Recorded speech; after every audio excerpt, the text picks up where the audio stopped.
कस्बे के व्यवसाय एवं समाजसेवी स्वर्गीय नारायण दास उर्फ नारूमल तेजवानी के परिवार के सदस्यों ने जलझूलनी एकादशी के उपलक्ष्य में अपने परिवार के सदस्यों, रिश्तेदारों, पड़ोसियों एवं मित्रों के साथ बाबा रामदेव की कथा का आयोजन बड़ी धूमधाम से किया।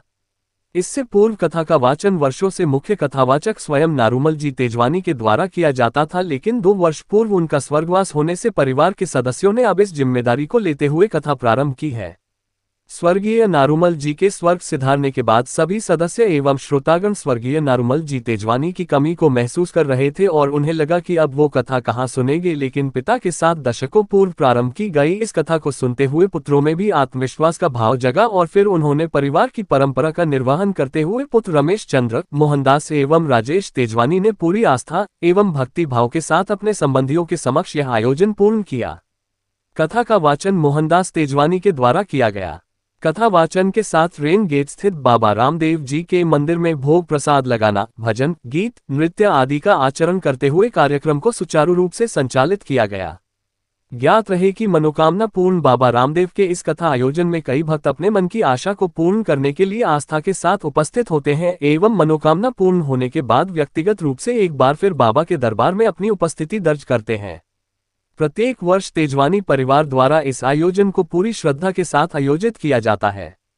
आयोजन में भिनाय, बांदनवाड़ा, ब्यावर, पाली, नसीराबाद, गुलाबपुरा, भीलवाड़ा आदि शहरों के भक्तों ने बाबा रामदेव के दरबार में कथा वाचन का आनंद लिया और महाआरती के बाद प्रसाद ग्रहण किया। इससे पूर्व उपस्थित भक्त जनों ने बाबा के गीतों पर सामूहिक नृत्य भी किया। गौरतलब है कि तेजवानी परिवार के सदस्य गांव के धार्मिक कार्यक्रमों में भी अपना पूरा योगदान देते हैं। महर्षि दयानंद सरस्वती विश्वविद्यालय अजमेर के पृथ्वीराज चौहान ऐतिहासिक एवं संस्कृत शोध केंद्र द्वारा कल दिनांक 4 सितंबर 2024 को विषय सांस्कृतिक मूल्यों के वाहक भारतीय युवा पर एक संवाद कार्यक्रम का आयोजन किया जाएगा। संयोजक प्रोफेसर अरविंद पारीक ने बताया कि इस संवाद के मुख्य वक्ता प्रबुद्ध विचारक एवं शिक्षाविद मुकुल कानिटकर होंगे, जबकि कार्यक्रम की अध्यक्षता विश्वविद्यालय के कुलगुरु प्रोफेसर सुरेश कुमार अग्रवाल करेंगे।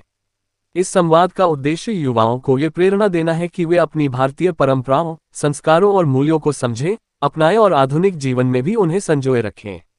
ये कार्यक्रम इस विचार को प्रबल करेगा कि भारतीय युवा केवल तकनीकी और ज्ञान के क्षेत्र में अग्रणी न बने, बल्कि अपनी सांस्कृतिक जड़ों से भी जुड़े रहें। कार्यक्रम में विश्वविद्यालय के छात्र छात्राएं, शोधार्थी एवं संकाय सदस्य उत्साहपूर्वक भाग लेंगे। ये पहल युवाओं में न केवल सांस्कृतिक जागरूकता बढ़ाएगी, बल्कि उन्हें समाज में सकारात्मक बदलाव के वाहक बनने के लिए प्रेरित भी करेगी।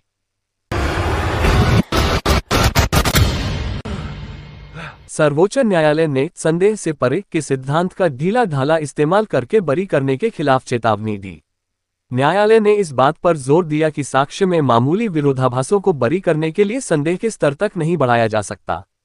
न्यायालय ने इस बात पर जोर दिया कि अभियुक्तों को बरी करने के लिए संदेह से परे सबूत के सिद्धांत का इस्तेमाल हर उस मामले में नहीं किया जाना चाहिए जहां अभियोजन पक्ष के मामले में मामूली विसंगतियां, विरोधाभास और कमियां हों, अन्यथा इस सिद्धांत के गलत इस्तेमाल के परिणामस्वरूप अपराधी संदेह का लाभ उठाकर बरी हो जाएंगे।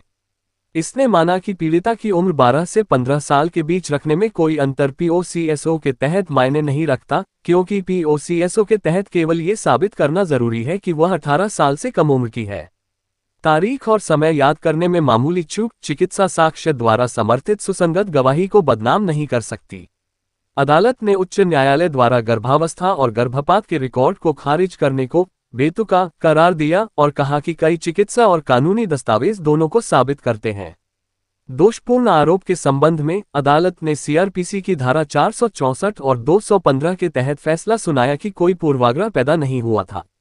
सीआरपीसी की धारा 223 के तहत संयुक्त मुकदमे के संबंध में अदालत ने स्पष्ट किया कि पूर्वाग्रह या न्याय की विफलता के सबूत के बिना केवल अनियमितता ही बरी करने के लिए पर्याप्त नहीं है।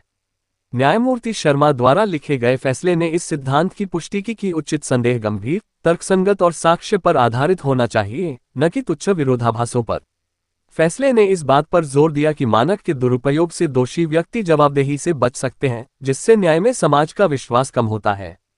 उचित संदेह से परे के सिद्धांत को अभियोजन पक्ष के मामले में किसी भी संदेह के रूप में गलत समझा गया है। अक्सर हम ऐसे मामलों में आते हैं जिनमें मामूली विसंगतियों, विरोधाभासों और कमियों के आधार पर उन्हें उचित संदेह के स्तर तक बढ़ाकर आसानी से बरी कर दिया जाता है।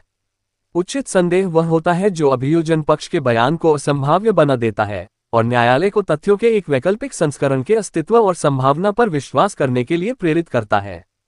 यह एक गंभीर संदेह है जिसका समर्थन तर्क से होना चाहिए। उचित संदेह से परे के सिद्धांत का मूल आधार यह है कि किसी भी निर्दोष को उस अपराध के लिए दंड नहीं मिलना चाहिए जो उसने किया ही नहीं है।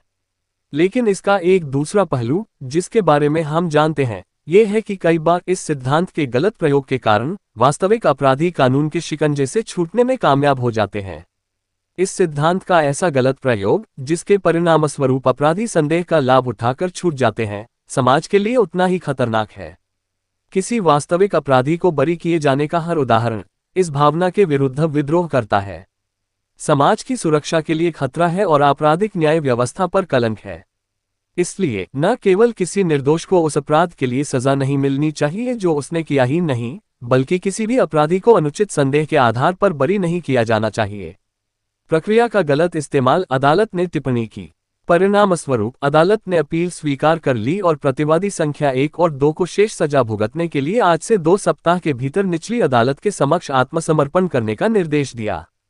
वाद शीर्षक सुशील कुमार तिवारी बनाम हरे राम साह एवं अन्य। उद्धरण 2025 लाइव लॉ SC 864।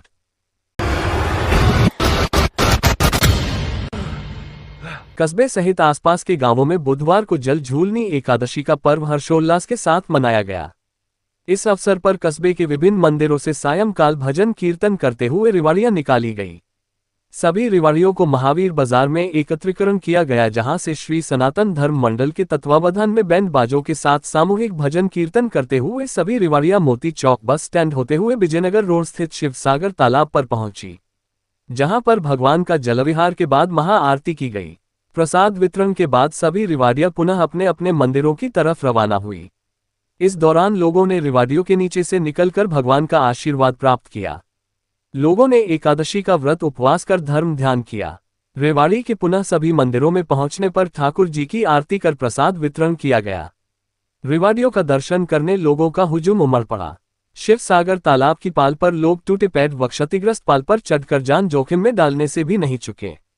वहीं लबालब तालाब को देखकर सभी लोगों ने हर्ष व्यक्त किया। स्वदेशी का मतलब सिर्फ कुछ उत्पादों के देसी या विदेशी मूल के होने के कारण उपयोग करना या नहीं करना तक सीमित नहीं है। स्वदेशी का मतलब उन उत्पादों का और तौर तरीकों का उपयोग करना है जो व्यक्ति, समाज और देश के हित में हो। ये बात स्वदेशी जागरण मंच के राष्ट्रीय संयोजक आर सुंदरम ने कही।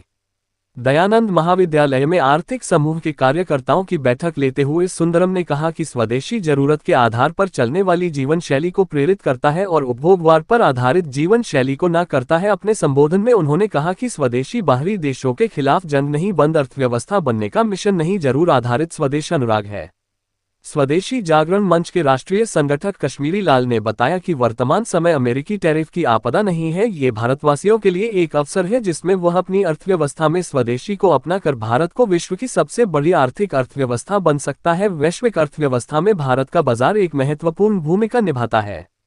यही बाजार स्वदेशी तकनीक पर विकसित होकर विश्व के दादागिरी करने वाले देश को मुंहतोड़ जवाब दे सकता है। विकल्प केवल एकमात्र स्वदेशी है। स्वदेशी जागरण मंच के राष्ट्रीय सह संगठक सतीश कुमार ने बताया कि आज भारत अमेरिका के टैरिफ के दबाव में नहीं है। भारत सरकार ने विश्व के विकसित देश अमेरिका के टैरिफ का मुंहतोड़ जवाब दिया है और ये तभी संभव हो पाया है जब देश का प्रत्येक नागरिक अपने उपयोग में आने वाली वस्तुओं का स्वदेशी विकल्प चुनकर उपयोग करने लगा है। इस देश का प्रत्येक नागरिक अपनी नैतिक जिम्मेदारी के साथ साथ स्वदेशी वस्तुओं को अपनाकर भारत के विकास में सहयोगी बन सकता है। दयानंद महाविद्यालय में आयोजित कार्यकर्ताओं की बैठक में अखिल भारतीय अधिकारियों ने कार्यकर्ताओं को सकारात्मक ऊर्जा के साथ स्वदेशी का संदेश जन जन तक पहुंचाने के लिए आह्वान किया। महाविद्यालय प्राचार्य डॉक्टर लक्ष्मीकांत ने स्वदेशी जागरण मंच के इस मुहिम की सराहना करते हुए मंच के अधिकारियों को इस पुण्य कार्य के लिए धन्यवाद ज्ञापित किया। प्रांत संयोजक चित्तौड़ प्रांत डॉक्टर संत कुमार ने बताया कि अखिल भारतीय अधिकारियों ने बुधवार को राष्ट्रीय स्तर पर स्वदेशी जागरण मंच के डिजिटल फॉर्म को बनाने वाली टीम के साथ बैठक कर उनके कार्य की सराहना की। राष्ट्रीय स्तर पर स्वदेशी जागरण मंच की ओर से युवाओं को जोड़ने के लिए माई SBA मेरा स्वावलंबी भारत अभियान एप्लीकेशन का निर्माण करने वाली टीम को बधाई दी। स्वदेशी जागरण मंच की IT सेल के प्रमुख प्रसिद्ध उद्योगपति राधेश्याम चोयल के कार्यालय पर IT सेल के सभी युवा कार्यकर्ताओं के काम को सराहा। कार्यक्रम में राष्ट्रीय स्वयंसेवक संघ के महानगर संघ चालक खाजू लाल सह संचालक करण सिंह जोधा, स्वदेशी जागरण मंच सह प्रांत संयोजक डॉक्टर ज्योति वर्मा, राष्ट्र सेविका समिति के क्षेत्र अधिकारी लीलामणि, उद्योगपति राधेश्याम चोयल, अजमेर विभाग संयोजिका डॉक्टर सुचित्रा राठौर, विभाग महिला प्रमुख गरिमा गोयल, विभाग सहसंयोजक डॉक्टर कुलदीप सिंह, विभाग संयोजक दिलीप कुमार चौहान, पूर्णकालिक कार्यकर्ता Rakesh, doctor Mahavir Prasad, doctor Deep Singh, doctor Subhash Singal, doctor Rajshri Bansal, D R Sonia Joseph, doctor HK Sen, doctor Mahavir Prasad, महानगर संयोजक योगेंद्र सिंह सहित अनेक कार्यकर्ता उपस्थित थे। कार्यक्रम में उपस्थित सभी अधिकारियों ने कार्यकर्ताओं को स्वदेशी का संकल्प दिलवाया और इसी संकल्प को भारत के जन जन तक पहुंचाने का आग्रह किया, जिससे स्वदेशी जागरण मंच का यह अभियान जन जन तक पहुंचे और भारत विश्व की सबसे बड़ी आर्थिक शक्ति बने। कार्यक्रम का प्रारंभ भारत माता के चित्र पर दीप प्रज्वलित कर किया गया। महाविद्यालय प्राचार्य ने स्वदेशी जागरण मंच के राष्ट्रीय अधिकारियों का केसरिया ऊपर न उड़ाकर स्वागत और अभिनंदन किया। मंच का संचालन डॉक्टर HK सेन ने किया।